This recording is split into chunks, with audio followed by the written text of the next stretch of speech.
Okay, so I did a what's in the bag yesterday. I did not film it very well. It's very boring and very long. So I'm going to do it again today, and I'll probably use a couple clips from then where I hit some golf balls, but not many.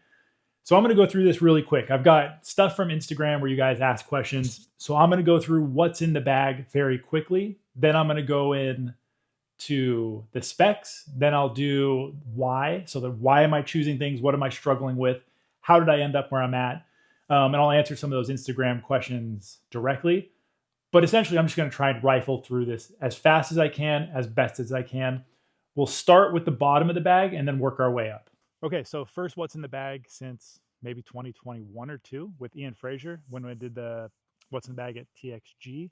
The bag itself, especially when I've got all these golf clubs, the bag itself is a Vessel Player 5 Pro just because of the size. You know, I've got something like 16 or 17 clubs in here right now.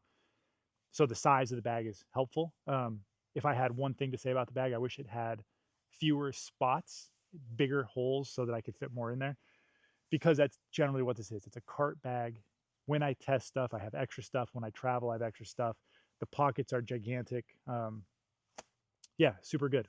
But let's start with the clubs and then we'll go from there.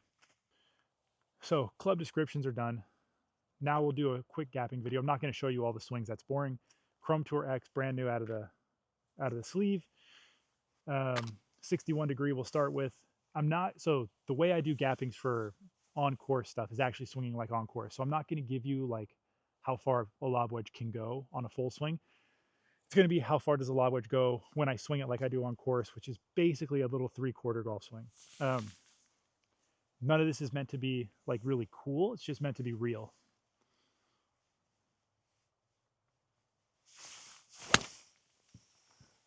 Oof, there's a lot of water too, so we'll see how the numbers come back. Just a heads up on the numbers. This is like one swing and done. I'm trying to get this done before any of that rain up on that hill.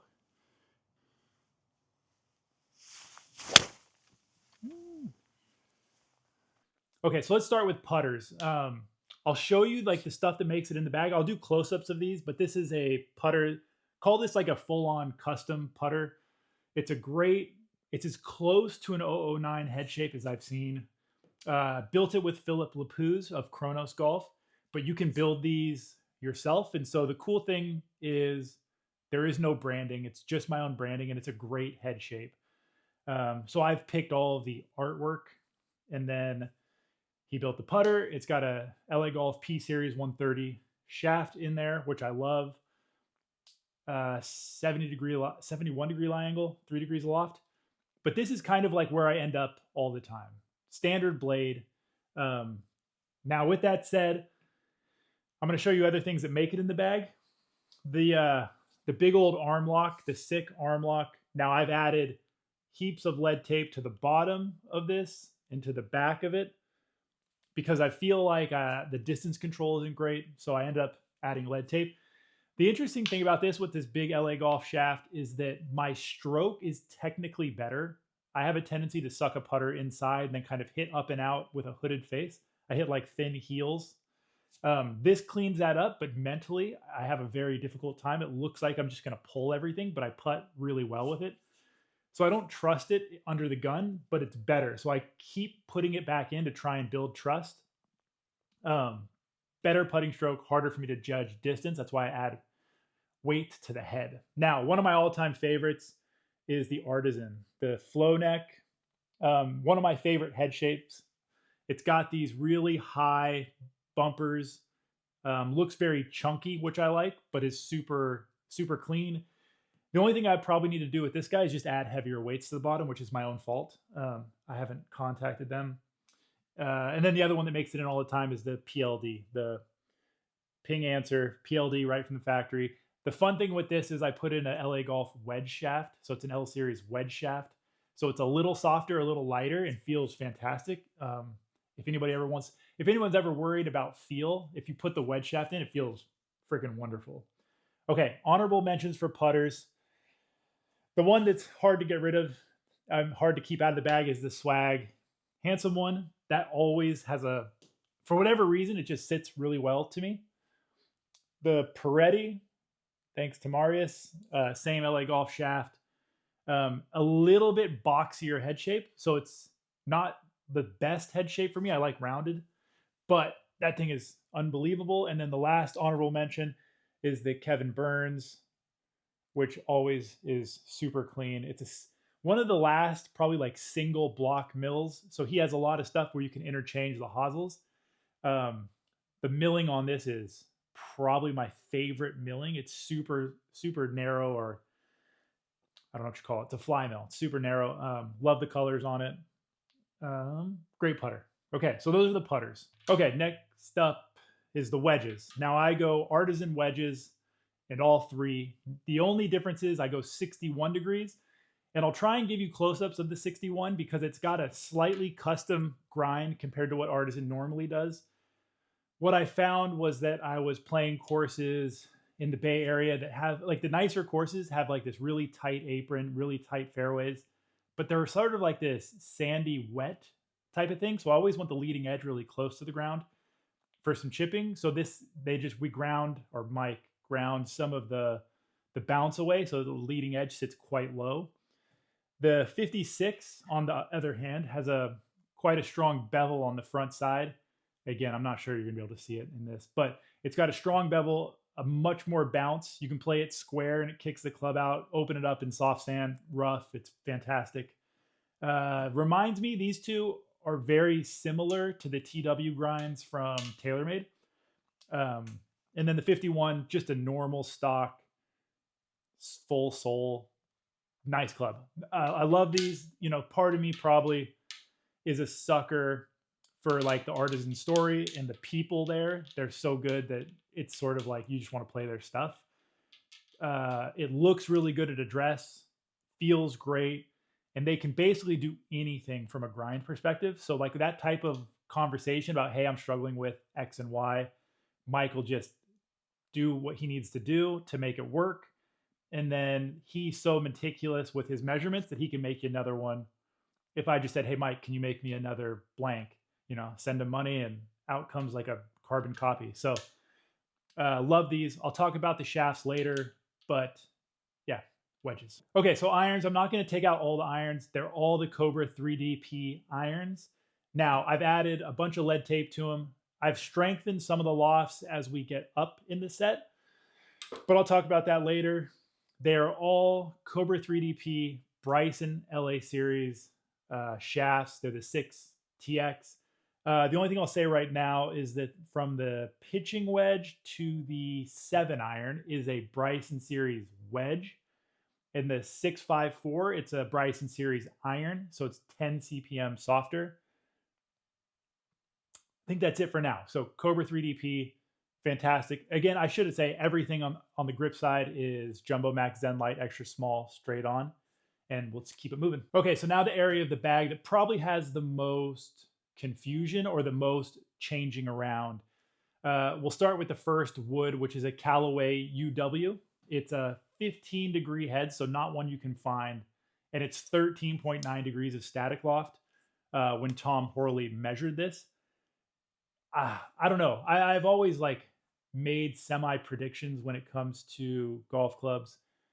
Obviously, I said the graphite thing, steel is dead, 4 years ago. I would stand by that. I think we'll see more of these like UW-ish, sort of like CG forward, strong lofted, almost like hybrids, because of what they do for people with speed. I think this is like, I don't know. I would never play a 3-wood with this being around. Now, the fact that I got my hands on this is pretty lucky. And I owe some people a thank you, but I would never put an actual 3-wood in the bag over this. I'll show you the carry numbers. This is like 180-ish mile an hour ball speed, 185 sometimes, and it carries in the 300 range when I want it to. And then I can hit stingers. I can hit them high, big cuts. It's a phenomenal golf club. Really like it. Okay, so to follow the trend on like the weirdness of my setup. So this is a Cobra DS Adapt. It's a LS head, 3-wood. So it's a 14.5-degree head that I've now put, usually comes with 2 heavyweights forward, 1 back. I have 3 heavyweights in this, and I've cut the shaft down to 42 and a quarter, I think. It might even be just 42 inches. Um, but I play this sort of like a 5-wood. So if you think about, it's like a 3-wood head, but at my club head speed and the way the ball flies, the CG just being further backwards tends to put the ball up in the air with spin. Doesn't matter what the loft is. Right now, I think I've got this playing like high. So it's like at 15.5 degrees and slightly open. So this is like one of those things with the DS Adapt that's super interesting just to me, is that I can take a low lofted head and play it with more loft, but have the face open. It's not something you can do on all models. So like it's a very unique setup. So this is the only reason I've been playing around with this, is because I have the freedom to treat this, even though it's a low lofted 3-wood head, I can treat it like a 5-wood. So it's softer flying than the UW, but carries in that 280-ish range with like 5,000 spin. Or I can put it out there and hit it high on the face and it carries 290, 300 at like 3,000. So super unique. Again, very much like a when the course fits thing. It's not one that stays in the bag all the time, but it's super unique and really nice. Okay, the next up is the mini driver, the one that's almost impossible to get out of the bag. It's got tons of lead tape. It's only playing at 42.5 inches. So again, very short, lots of head weight. It's an 11.5 degree head playing one notch above the lowest. So it's, I don't know, 10 degrees. I'm just guessing. I don't know what it is. But this is like the one that's tough to get out of the bag. Even though I can hit it off the ground, I would call this a T club only. I've talked with Josh Koch about this. I've talked with everyone about this. This is difficult for me because it's like I almost never hit this off the ground. So then I go like, why don't I just play an actual driver like a QI35 Max or a, something like that? But for now, 42.5 inches, heavy head. I've got a bunch of lead tape on there. T1100 shaft, Jumbo Max grip. Let's look at the driver. Okay, like the Cobra 3-wood, 5-wood, whatever you want to call it, this is a Cobra DS Adapt 6-degree head. So like that long drive version with a Bryson Series prototype from LA Golf. I think this is in the 70 gram range, 65 to 75, something like that. I actually don't know. Playing at 45.75. I've got this at a 3. So I think that's slightly less loft and open. Again, this usually comes with, what is it? 1 heavyweight and 2 lightweights. I've got 2 heavyweights, so 2 10-gram weights and a 3-gram. I am debating between how I play this. But again, the reason this makes it in the bag, not only is it a great driver, but it's a static 6-degree head. And the loft sleeve being the way it is, I can play it with more loft or with less loft and open or close either which way. So I can fiddle with the CG placement and the head face angle, which is, again, rare. The 6-degree static loft, I'm just going to say I don't know why more companies haven't done this other than it's maybe a pain from a skew perspective. But if you've got drivers, I've told this to people in the club business, it's like if I've got LS driver heads at 8, 9, and 10 degrees, and they all shift 2 degrees plus or minus, there's so much overlap. I'm still not understanding why you don't go 7.5, 9.5, 11. So there's still overlap, but you get this wider skew for people like me who want to play a lower lofted head without just opening the thing up all the way. So this is extremely nice because I could put the weight forward and make it a very low spin head, almost like an old SLDR, and then put loft on the club. So like use the sleeve to put loft on it and keep the face open or square. It doesn't have to go shut. So that to me is why this is so interesting and why it's been really nice, is I get to play around with both CG, loft, and then actually keep the face angle the way I want it. Okay, so let's talk about the whys. I'll post a picture of the specs. Now, some of these have changed because I've added a bunch of head weight, which maybe I should post that as well. But Nick at the Golf Mart in San Rafael did everything. He frequency sorted, tipped. He actually shaved the tips of the shafts to fit into the iron heads. So amazing. What else did he do? Shaft weight. He weight sorted, frequency sorted. And then we got all the head weights, the lofts, the lies, and the lengths. So, okay, so like let's go through specs. The lob wedge, sand wedge, gap wedge, normal 1/4 inch changes. Um, swing weights are all in like the E2 to E0 range. Um, again, spec wise, I've added some lead tape to those. And then the pitching wedge for the Cobras is like E0, 300 grams of head weight, and it's only a 1/4 inch gapping from the gap wedge. So gap wedge all the way to 7-iron is just 1/4 inch gapping. So instead of going straight up combo length where you've got a single length set from lob wedge to 7-iron, I wanted my lob wedge back down to like normal length because I wanted it for chipping. I felt like I have more control over chipping. I felt like the Avoda single length idea on the full swing I was really good with. I actually really liked that, but I lost feel close to the green. So that's why I went back, and I was actually tempted to bring the length of the lob wedge up and the length of the sand wedge up. So everything was 1/8 of an inch from lob wedge all the way to 7-iron. And it was just like this very tight, but still progressive set. The goal for me with this is to pull swing speed out of my irons without trying to pull swing speed out, and then to bring down launch without trying to bring down launch. So shorter shafts, heavier heads, lower launch and spin, and then suck swing speed out of me without me trying to like finesse everything all the time. Just have more of a normal swing and not a normal swing at 7-iron length. I want a normal swing at like pitching wedge length so that things are shorter. Then we did a 1/2 inch gap to the 6-iron and then a 5/8 inch gap to the 5 and the 4. And again, the reason for that is to pick club head speed back up, stretch the gaps out to fit from 4 to whatever's next, whether it's a UW, that 5-ish wood thing from Cobra. But here's the thing with this is like, I've had issues because there's like this non-linear progression of club head speed, ball speed, and spin. So my pitching wedge spins at like 9,000, 9,500. And then my 4-iron spins at like 4,100. Now, the only reason I can give that from my own brain is that my pitching wedge club head speed is very much like a normal golfer, tournament player's golf swing. I don't swing a pitching wedge, a gap wedge very hard. The 4-iron, I swing pretty fast, right? Like I think my ball speed with the 4-iron is creeping around 170. Sometimes I think it is 170, 165. But the spin rates pick up, I think it's just strictly based on speed. So like, while I don't swing the short clubs that fast, as the clubs get longer, the swings get more stock, if you will. There's this non-linear progression to how the ball flies.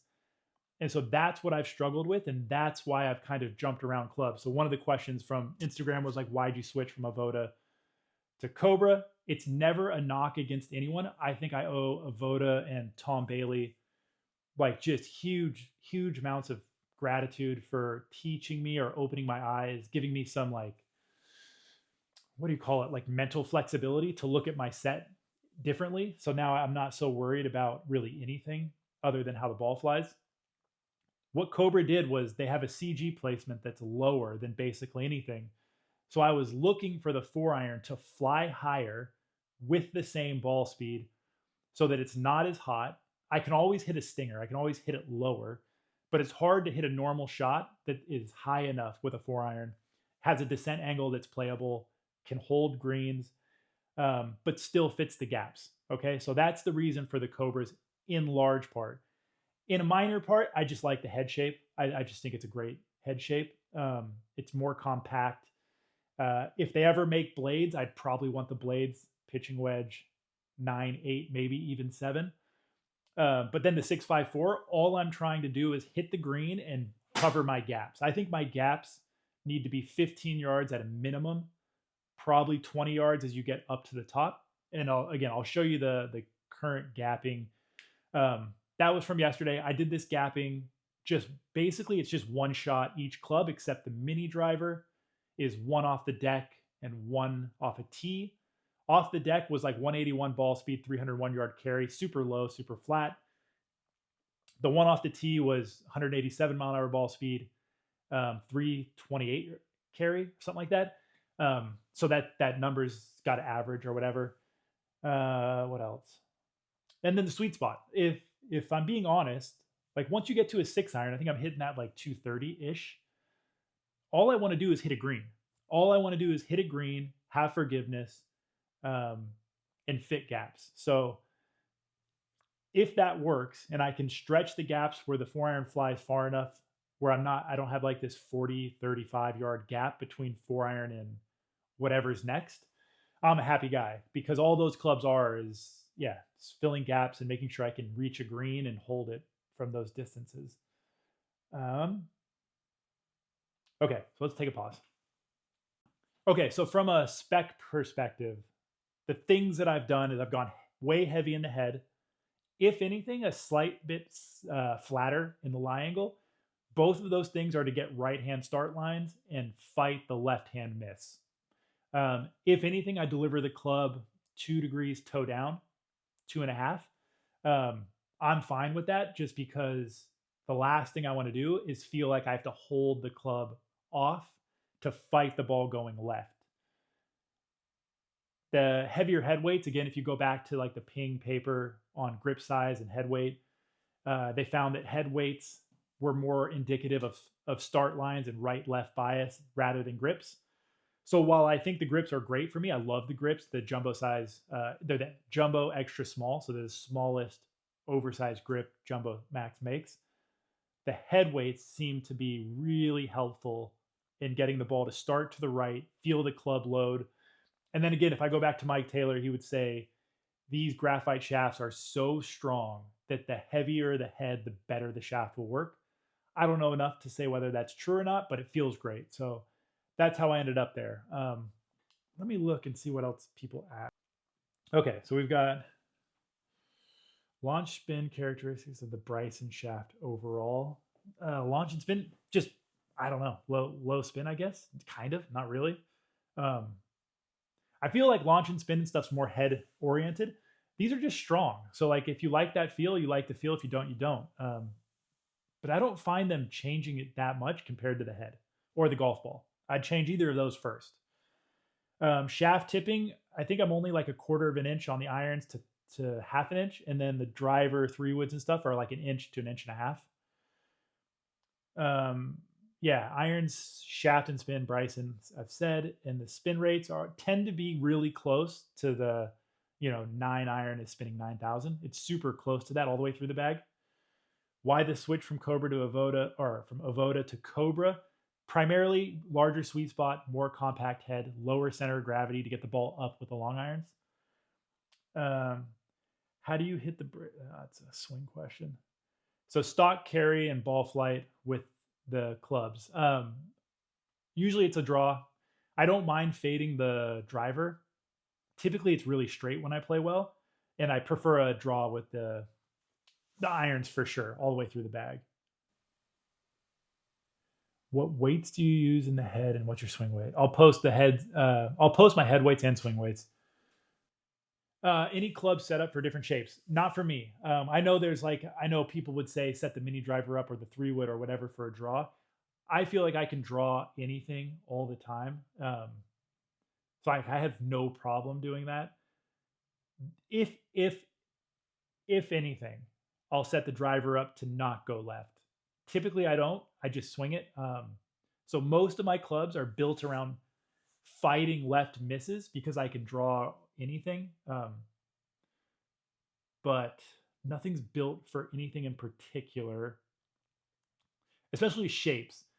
If anything, I build clubs for heights. So like the 5-wood, 3-wood, the 3-wood head that I built to a 5-wood and the UW are perfect examples of the UW stock shot being very flat, kind of like a driving iron, and then that 3-wood, 5-wood thing being higher and softer.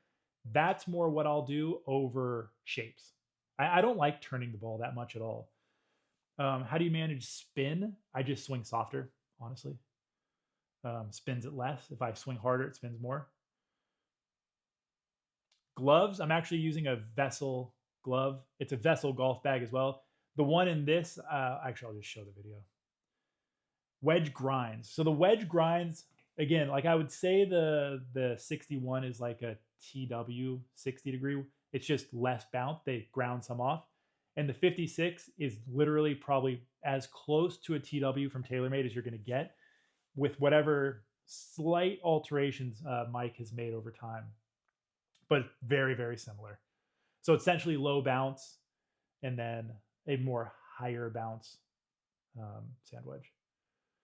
Then lots of swing questions, which that's not a part of this. So that's it for the questions, at least the ones I'm going to answer. Yeah. Okay. So wrapping it up, super. I hope I did this quick enough. I hope this isn't too long.